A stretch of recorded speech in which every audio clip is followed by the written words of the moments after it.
महंगाई का तूफान थम न सका। मंगला के नवाही गांव नकोदर में अशाए खुरोनोश की कीमतों में इजाफे से शहरी परेशानी का शिकार हैं। प्राइस कंट्रोल कमेटियां सिर्फ जुबानी जमा खर्च तक महदूद हैं। शहरियों का शिकवा। मंगला से लियाकत अली मुगल की ये रिपोर्ट देखिए। मंगला के नवाई गांव नकोदर में महंगाई का तूफान थम न सका। सब्जियां और या रोजमर्रा इस्तेमाल की अशिया कीमतों में रोज बरोज इजाफा सामने आ रहा है। वो शर्बा महंगाई से अवाम बिलबिला उठे हैं, लेकिन इंतजामिया ने महंगाई को कंट्रोल करने के लिए ओपन मार्केट में प्राइस कंट्रोल करने के लिए इकदाम करने से गुरेजा है। जो जेलम के इंतजामिया वो आते हैं, देकर चले जाते हैं।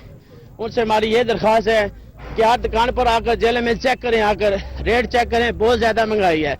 मंडी में 50 रुपए मूली का गड्ढा मिलता है, इधर वो 100 रुपए का मिलता है, 120 रुपए का मिल रहा है। आपकी जितनी इंतजामिया वो आकर देकर चली जाती हैं, कहती हैं बिल्कुल ठीक। आज दुकान का विजिट करें कि आपको पता चले कि चीज महंगी है या सस्ती है। बढ़ती हुई महंगाई को कंट्रोल करने के लिए इंतजामिया रोजाना की बुनियाद पर मार्केट में कीमतों पर नजरसानी रख। महंगाई का तनासब तो वैसे ज्यादा ही है, क्योंकि मौसम भी सर्द हो गया और ये कोरोना की वजह से लोग बहुत परेशान हैं। हुकूमती रिट को कायम करने के लिए इंतजामिया को भी इकदाम करना लाजमी है। कैमरामैन टीम के साथ लियाकत अली मुगल, रोज न्यूज, मंगला।